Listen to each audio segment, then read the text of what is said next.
কালেমার প্রকৃত অর্থ কি? কালেমার বিভিন্ন অর্থ করা হয়, আমাদের দেশে প্রচলিত বিভিন্ন অর্থ কালেমার করা হয়। কালেমার অর্থ বিভিন্ন করা হলেও আমরা সময় স্বল্পতার কারণে সেই দিকে যাব না। আমরা শুধু কালেমার যে মূল অর্থ আছে আমরা ওই মূল অর্থটা আপনাদের সামনে উপস্থাপন করব।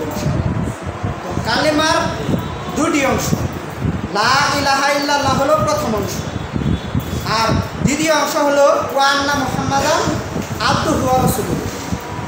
তো এই লা ইলাহা ইল্লাল্লাহ এর রুকন রয়েছে দুইটি। লা ইলাহা ইল্লাল্লাহ এর দুটি রুকন রয়েছে।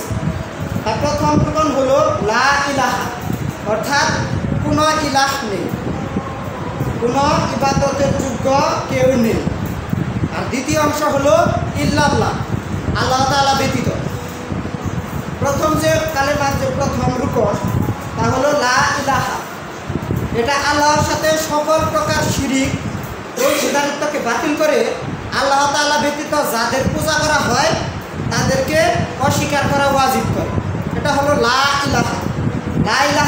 লা ইলাহা মানে আল্লাহর সাথে সকল প্রকার শিরিক এবং অংশীদারিত্বকে এটা বাতিল করে দেয় এবং আল্লাহ তাআলা ব্যতীত যাদের পূজা করা হয়, যাদের ইবাদত করা হয় তাদেরকে অস্বীকার করা ওয়াজিব করে এই লা ইলাহা।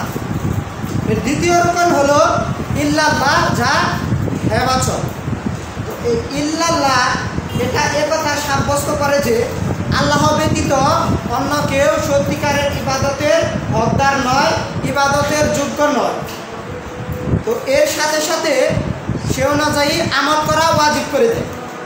তো লা ইলাহা ওয়াজিব করে দেয় আল্লাহ তাআলা ব্যতীত যা কিছু শিরিক করা হয় আল্লাহ তাআলার সাথে তা কিছু বাতিল করা ওয়াজিব করে দেয়। আর ইল্লাল্লাহ এটা হেবাচক, এটা একমাত্র আল্লাহ তাআলার ইবাদত করাকে ওয়াজিব করে দেয়। তো কালেমার এই রুকন দুটি আল্লাহ তাআলা বিভিন্ন আয়াতে এই রুকন দুটির অর্থ এনেছে।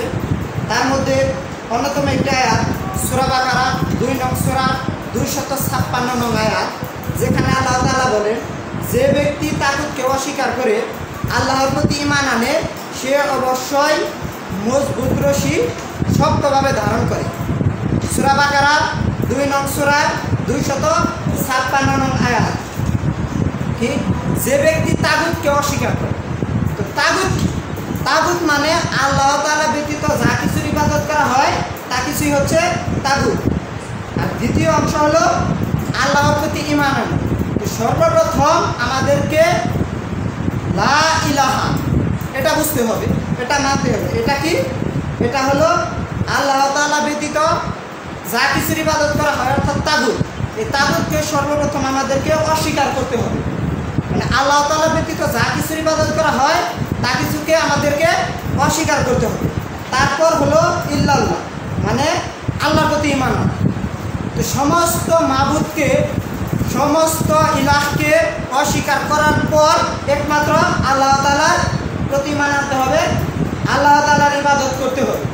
এটা হলো কালেমা লা ইলাহা, কালেমার প্রথম অংশ লা ইলাহা ইল্লাল্লাহ, এটার রুকন। এবং এটার অর্থ হলো আল্লাহ তাআলা ব্যতীত সত্যিকার অর্থে ইবাদতের যোগ্য কোনো মাবুদ নেই।